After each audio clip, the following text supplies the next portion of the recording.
स्मारक उभारण्याचा आमचा निर्धार आहे. त्याचे पुढचा जो टप्पा आहे, आता इथली सगळी दालनं ही भूमिगत म्हणजे बेसमेंटमध्ये आहेत आणि ती दालनांचं बांधकाम पूर्ण झालेलं आहे. परंतु त्याच्यामध्ये जे कथानक बाळासाहेबांचं जे चरित्र, त्यांचा जीवनपट सगळं उलगडून दाखवायचं आहे, ते सगळं काम पुढच्या काळात होणार आहे. आणखी काही महिने त्याच्यासाठी 1927 जानेवारी हा बाळासाहेबांचा जन्मदिन, म्हणजे येत्या 23 जानेवारी 2027ला बाळासाहेबांची जन्मशताब्दी आहे. परंतु ते जन्मशताब्दीचं वर्ष 23 जानेवारी 2026ला सुरू होईल, म्हणजे अजून आतापासून बरोबर 1 वर्षाने. आणि आमचा असा पुरेपूर प्रयत्न राहील की जन्मशताब्दी वर्ष 23 जानेवारी 2026ला सुरू होण्यापूर्वी हे स्मारक सर्वार्थानं पूर्ण करून लोकार्पण त्याचं केलं जाईल, असा मला विश्वास वाटतो. आपण सर्वजण आलात, आपल्याला धन्यवाद आणि आपलं स्वागत. मी आदित्य ठाकरे यांना विनंती करतो की आपण आपलं मनोगत मांडावं.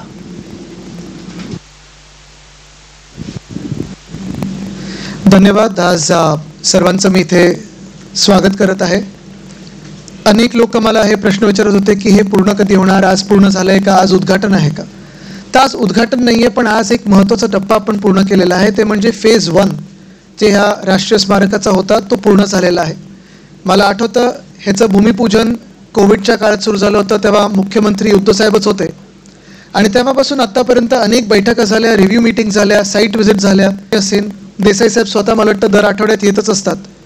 आणि महत्त्वाची गोष्ट म्हणजे आपल्याला इथे एक पाहायला मिळालं असेल, साधारणपणे सगळ्या स्मारकांमध्ये पहिली एक जी गोष्ट दिसते तो म्हणजे पुतळा असतो. आणि ती संकल्पना बाजूला ठेवून वंदनीय हिंदुराय सम्राट बाळासाहेब ठाकरे म्हणजे माझे आजोबा ह्यांनी जीवनात काय नक्की घडवलेलं आहे, मुंबईत काय घडवलं, महाराष्ट्रासाठी काय केलेलं आहे, त्यांची जी पूर्ण कथा आहे, जे काही पूर्ण त्यांचं जीवनाचा काळ होता आणि त्यांचं जे काही समाजात असेल, राजकारणात असेल जे योगदान आहे, ते आता पुढच्या दुसऱ्या भागात येणार आहे. पहिला जो भाग होता, पहिला जो टप्पा होता, आजचं जे आर्किटेक्चरचं पार्ट होतं ते पूर्ण झालेलं आहे. आणि ते आज आपण शिवसेना उद्धव बाळासाहेब ठाकरे पक्षाच्या सर्व सन्मान्य नेत्यांना, लोकप्रतिनिधींना, मीडियाच्या माध्यमातून आपण जनतेसमोर आणत आहे. कॉन्टेंटचा जो भाग आहे, जे काही डिस्प्ले होणार आहे, तो दुसरा टप्पा असेल. त्याचं काम लवकरच सुरू होईल आणि जसं देसाई साहेबांनी सांगितलं की पुढच्या 6 महिन्यात आपण तो पूर्ण करण्याचा प्रयत्न करणार आहोत. 6 ते 8 महिने लागतील. एक महत्त्वाची गोष्ट आहे की ही जागा, ही वास्तू फार महत्त्वाची आहे. ह्याचं जे लोकेशन आहे आपण पाहताय, समुद्रकिनारी आहेच, पण ह्या तत्कालीन महापौर बंगल्याचं महत्त्व एवढं आहे की माझे आजोबा वंदनीय हिंदुराय सम्राट बाळासाहेब ठाकरेंनी मुंबई महानगरपालिकेची सत्ता असो किंवा मुंबईवर जे वर्चस्व असो, जसं मातोश्रीतून तेवढंच इथून अनेक बैठका असतील, मीटिंग्ज असतील, महत्त्वाचे निर्णय असतील किंवा दसऱ्याच्या सभेच्या आधी इथे येऊन थांबणं असेल, लोकांना भेटणं असेल, भेटीगाठी असतील, ते इथूनच झालेले आहेत. दुसरा योगायोग हा आहे की जिथे हा स्मारक होत आहे ह्या वास्तूमध्ये, तिथेच समोर आपण पाहिलं असेल छत्रपती शिवाजी महाराज उद्यान आहे. आणि त्या छत्रपती शिवाजी महाराज उद्यानाचं नाव शिवाजी पार्क असं 1927मध्ये अधिकृतरित्या केलं होतं. त्याच वर्षी 1927मध्ये वंदनीय हिंदुराय सम्राट बाळासाहेब ठाकरेंचा जन्म झाला होता. म्हणजे हा योगायोग असावा की नेता आणि ज्या नेत्यांनी जिथे सभा गाजवल्या, देशाला एक वेगळी दिशा दिली, ते देही बाजूला आपण पाहाल तर साधारणपणे काही ना काही त्यांचं एक नातं आहेच, अर्थात पूर्ण मुंबईशी आहे. पण आज हे घडवत असताना काही महत्त्वाच्या गोष्टी याच्यात लक्ष केंद्रित करून आम्हाला काम करायचं होतं. पहिली गोष्ट म्हणजे जसं देसाई साहेबांनी सांगितलं CRZ, दुसरं म्हणजे हेरिटेज वास्तू, तिसरी उद्धव साहेबांचे आम्हाला आदेश होते की एक सुद्धा झाड न तोडता इथे किंवा त्याला धक्का न लावता तुम्ही काम केलं पाहिजे. तसं आम्ही वाचवण्याचा पूर्ण प्रयत्न केलेला आहे. चौथी गोष्ट म्हणजे जे आम्ही वारंवार पाहिलेलं, मग इथे श्रद्धाताई आहेत, स्नेहलताई आहेत, रावते साहेब आहेत, अनेक महापौर जे इथे राहून गेलेले आहेत, सुनीलजी पण आहेत, अनेक महापौर जे राहून गेलेले आहेत, त्यांना माहिती आहे की पावसाळ्यात इथे जे वारे वाहतात, जो पाऊस येतो आणि ज्या लाटा येतात, त्या लाटांनी हा बंगला देखील हादरायचा, ते देखील प्रोटेक्शन देणं गरजेचं होतं. हे सगळं काम पाहून स्मारक बनवायचं होतं. आणि सगळ्यात महत्त्वाची गोष्ट म्हणजे हे स्मारक जेव्हा बनवत होतो तेव्हा स्मारक देखणं व्हावं, त्याला एक एस्थेटिक सेन्स असणं गरजेचं आहे. कारण घरी लहानपणापासून मी पहिलं आजोबांसोबत, मग वडिलांसोबत, की ही फाईल जरी अशी वाकडी असली तरी ते सरळ करणं हे गरजेचं असतं. फ्रेम वाकडी असेल तर एक आर्टिस्टिक एस्थेटिक सेन्स त्यांना देणं गरजेचं होतं. एखाद्या कलाकाराचं स्मारक कसं होईल ते देखील बघणं महत्त्वाचं होतं आणि आल्यानंतर वाटलं पाहिजे की जागतिक दर्जाचं आहे. तर मला वाटतं पहिला टप्पा आज आपण पूर्ण केलेला आहे. त्याचा आज थोडा आपल्याला एक साईट व्हिजिट देतात आणि पुढच्या टप्प्यासाठी आपला तेवढाच सहभाग लागणार आहे. पत्रकार मित्रांचा सहभाग लागणार आहे. जगभरात ज्यांच्या आठवणी मोठ्या साहेबांच्या असतील, बाळासाहेबांच्या असतील, त्यांचं योगदान, माझ्या आजोबांबद्दल ज्या आठवणी असतील, जे काही तुमच्याकडे गोष्टी असतील, काही आपल्या साठवणात काही असेल, ते योगदान देखील आम्हाला लागणार आहे. धन्यवाद.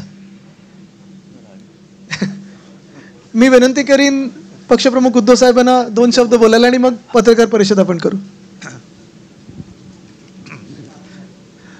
आपल्या सर्वांचं हिंदू हृदय सम्राट शिवसेना प्रमुख बाळासाहेब ठाकरे यांच्या स्मारकामध्ये स्वागत करताना मला मनापासून आनंद होतोय.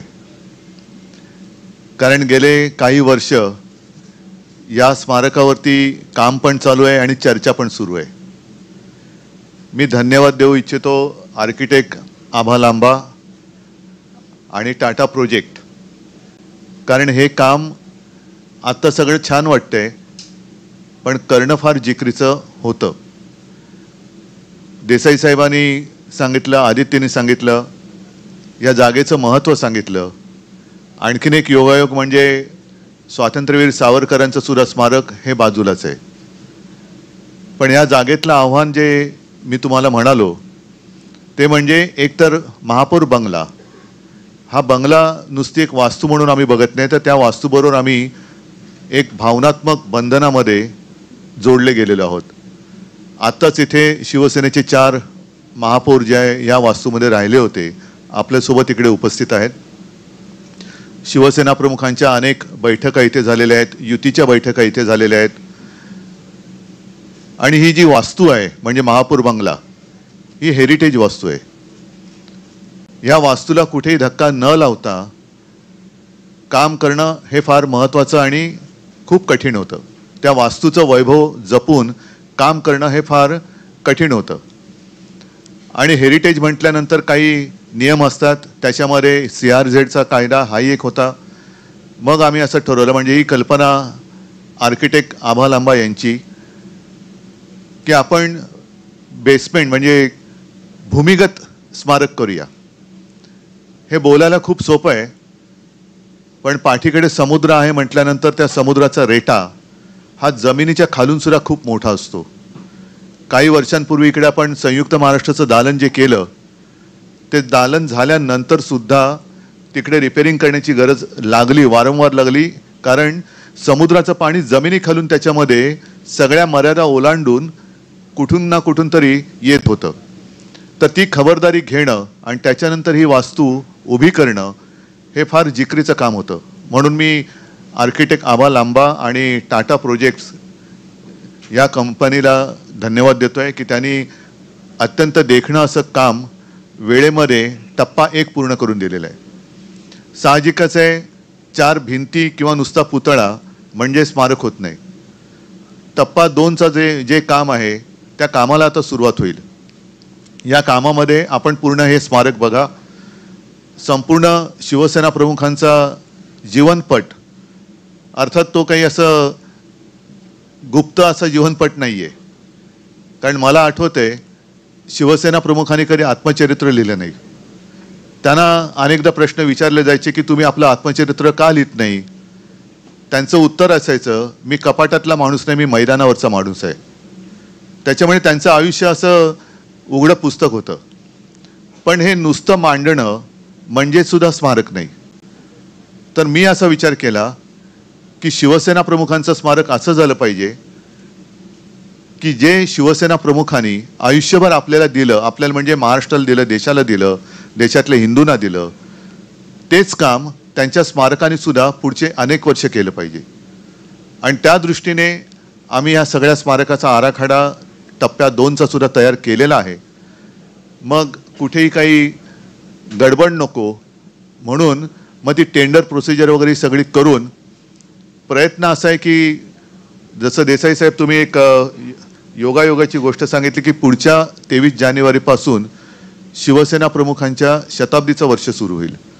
तर प्रयत्न नव्हे तर आम्ही पूर्ण ताकदीने 23 जानेवारीच्या आत पुढच्या म्हणजे 2026च्या हे स्मारक लोकांच्या चरणी हिंदू हृदय सम्राटांच्या मी भक्त शब्द नाही म्हणत, पण त्यांच्यावरती श्रद्धा असणाऱ्यांच्या चरणी त्यांच्यासाठी आणि पुढच्या अनेक पिढ्यांसाठी एक प्रेरणा देणार असं स्मारक होईल असा प्रयत्न आम्ही करतो आहोत.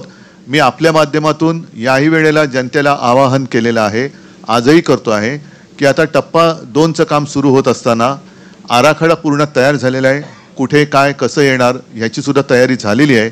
पण शिवसेना प्रमुखांनी आपल्या हयातीमध्ये अख्खा महाराष्ट्र पिंजून काढलेला आहे. शिवसेना प्रमुखांनी अनेकांना प्रेरणा दिलेली आहे.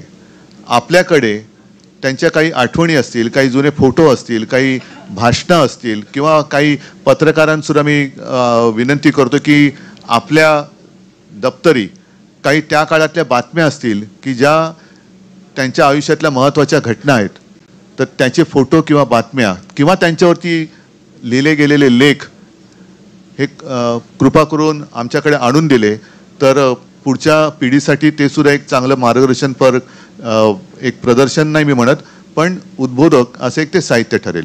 असो, आज पहिला टप्पा पूर्ण झालेला आहे. या टप्प्याची माहिती आपल्या माध्यमातून जनतेला मिळावी हा आजच्या आपल्या भेटीचा हेतू आहे. या निमित्ताने काही प्रश्न असले तर आपण विचारा, मी त्याला उत्तर द्यायचा प्रयत्न करेन.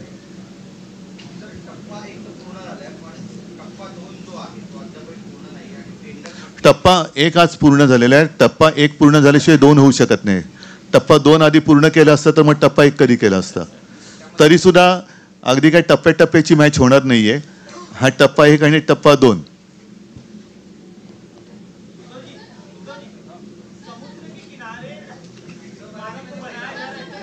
एक सेकंड, एक मराठीचं पूर्ण करतो मग तुमच्याकडे येतो. भूमिपूजन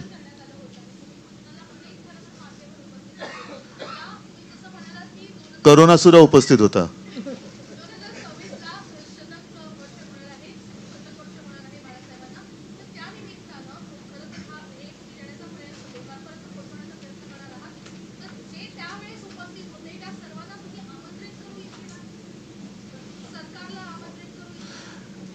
ज्यांनी बाळासाहेबांचे विचार सोडलेले नाहीत ते सगळे आज सुद्धा येऊ शकतात.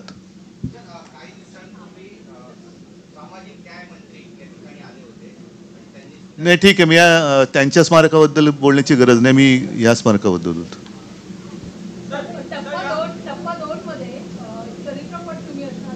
पूर्ण जीवनपट. हां, आता सगळी उत्सुकता मी तुम्हाला थोडक्यात सांगितलं की आयुष्यभर जे आपल्याला शिवसेना प्रमुखांनी दिलं जनतेला, तेच त्यांच्या स्मारकातून देण्याचा आमचा प्रयत्न असेल.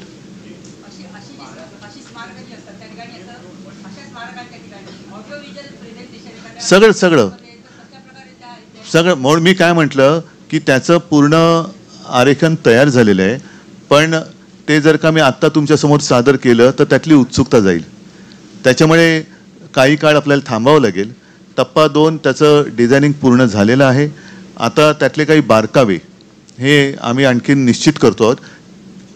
साहित्य म्हणजे त्यांच्याबद्दलचं बाळासाहेबांचं कार्य, फोटो, भाषणं, खूप काय आमच्याकडे आहे. त्यांच्या काही वस्तूसुद्धा आहेत. त्या कशा मांडायच्या, कशा पद्धतीने मांडायच्या, लाईटिंग कसं असेल, या सगळ्या गोष्टी आता त्याच्यावरती काम सुरू आहे. आणि याच दरम्यान मी परत एकदा आपल्याकडे किंवा आपल्या माध्यमातून जनतेकडे काही त्यांच्याबद्दलच्या आठवणी असतील किंवा भाषणं असतील, लेख असतील तर ते आणून दिले तर आपण त्याचाही याच्यामध्ये जनतेसाठी उपयोग करून घेऊ. मला असं वाटतं पुतळा असेल किंवा नसेल, केवळ पुतळा उभारणं म्हणजे स्मारक नाही. तसा पुतळा तर आपण रिगलच्या इकडे उभारलेला आहेच, पण परत एकदा सांगतो, बाळासाहेबांनी त्यांनी आपल्याला काय दिलं तेच हे स्मारक देऊ शकेल अशा पद्धतीने आम्ही ते करण्याचा प्रयत्न करतो.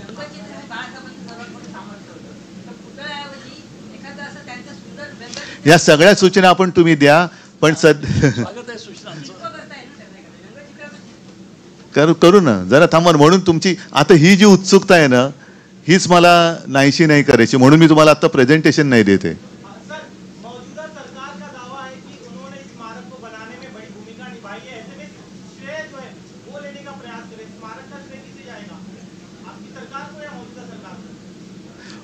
स्मारक का उद्घाटन होते समय जो सरकार रहेगी उसको.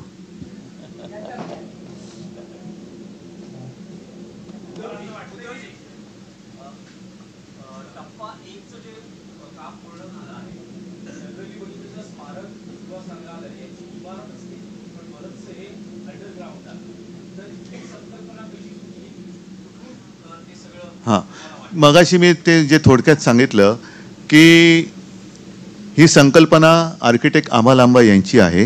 याचं कारण असं की हेरिटेज वास्तू असते, त्याला लाईन ऑफ साईटमध्ये काही अडथळे येता कामा नयेत. समोर उभा राहिल्यानंतर ते दिसलं पाहिजे. आणि जर वास्तू एकतर तिला त्या वास्तूला धक्का लावायचा नव्हताच, हे पहिलं आम्ही ठरवलंच होतं आणि लावूही शकत नाही, तसा कायदा पण आहे महापौर बंगल्याला. आणि मग इकडे काहीतरी बांधकाम करणं त्या वास्तूच्या आणि समोर रस्त्याच्या मध्ये जे लाईन ऑफ साईट म्हणतो ते शक्य नाही कायद्याने. मग बाजूला नुसत्या इमारती बांधणं आणि काय करणं त्याच्यापेक्षा मग ही जी जागा आहे, परत मला झाडं तोडायची नव्हती. कारण झाडं तोडून ज्या शिवसेना प्रमुखांनी झाडांवरती प्रेम केलं, निसर्गावरती प्रेम केलं, त्यांचं स्मारक मी झाडं तोडून करू शकत नाही. म्हणून झाडंही तोडायची नव्हती. तर अशा वेळेला एकच पर्याय उपलब्ध होता, तो म्हणजे भूमिगत. त्याच्यामुळे हे असं भूमिगत कार्य हे याच्या पुढे सुद्धा चालू राहील.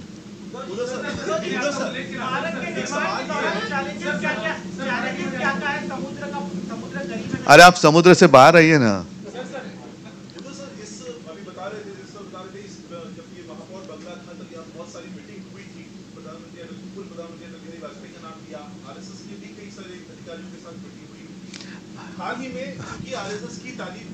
इसलिए भूमिगत है,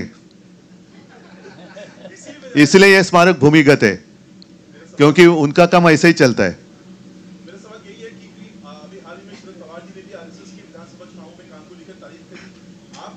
नहीं, मैं आज स्मारक के बारे में कहूंगा.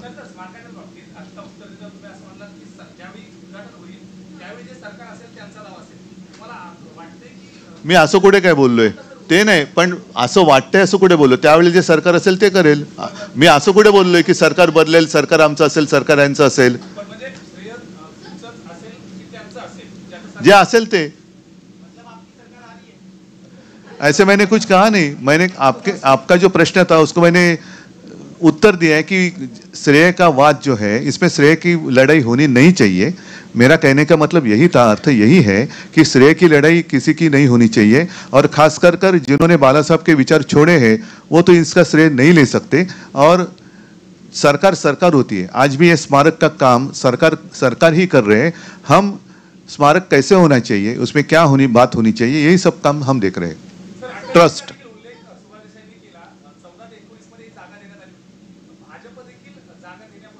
आहे ना. मी म्हटलं ना की श्रेयवादाच्या लढाईत मला पडायचं नाही.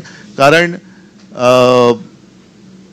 बाळासाहेबांनी अनेकांना काय काय दिलेलं आहे आणि ज्यांनाही बाळासाहेब असताना काही घेऊ शकले नाहीत अशी जी काही लोक असतील त्यांनी निदान स्मारकातून तरी घ्यावं, ही माझी इच्छा आहे.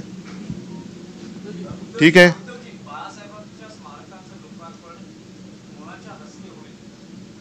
बघा, आधी पहिली गोष्ट सांगू का, आता टप्पा 2चा अजून आता टेंडर निघतील. त्याच्यानंतर सगळं डिझाईन वगैरे आमचं फायनलाइज झाल्यानंतर टेंडरमध्ये जी लोक येतील त्यांच्या माध्यमातून ह्याची सजावट होईल. त्याच्यामुळे आता कोणाकडनं व्हावं, काय व्हावं, ह्या गोष्टी अजून थोड्या लांबच्या आहेत. पण मला असं वाटतं ती तारीख जशी जवळ येईल तेव्हा ठरवलं जाईल. त्यावेळेला जे पंतप्रधान असतील ते कदाचित येऊ शकतील.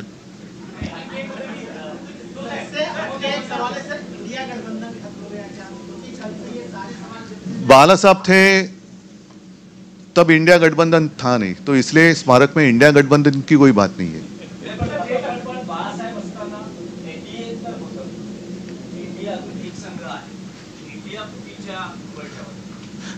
त्याच्यामुळे एनडीए सुद्धा त्या वेळेपर्यंत शिल्लक राहिलं तर एनडीए सुद्धा येईल. बघू ना आपण. आता म्हणून आता बघा उद्या काय होईल आज आपण सांगू शकत नाही. नाही, मी काय म्हटलं, एनडीए त्यावेळेला असेल तर एनडीएची लोक सुद्धा येऊ शकतात. त्यावेळेला जे सरकार असेल ते येऊ शकतात. कारण केव्हा कसं काय होईल. आता भूमिपूजनाच्या वेळेला मी मुख्यमंत्री होतो, आज कुठे मुख्यमंत्री आहे, असं होतात गोष्टी. ठीक आहे, चला, मला वाटतं स्मारकाच्या बद्दल दुसरे काही प्रश्न नाही आहेत.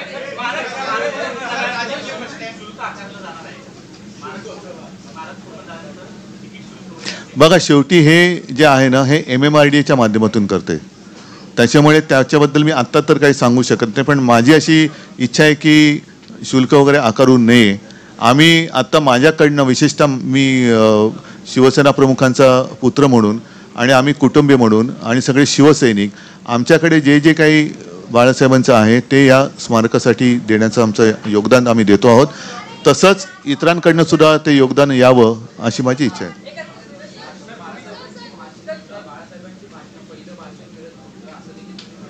पहिलं भाषण आहे माझ्याकडे आत्ता फोनमध्ये.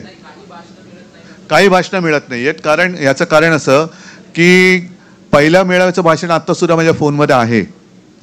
मात्र त्यावेळेला आत्ता जसं रेकॉर्डिंग किंवा तुमचे कॅमेरे वगैरे आहेत तेव्हा ते स्पूलवरती रेकॉर्डिंग व्हायचं आणि ते रेकॉर्डिंग बहुतेक वेळेला पहिल्या 10 वर्षातलं जे आहे ते माझे काका करायचे, श्रीकांत ठाकरे.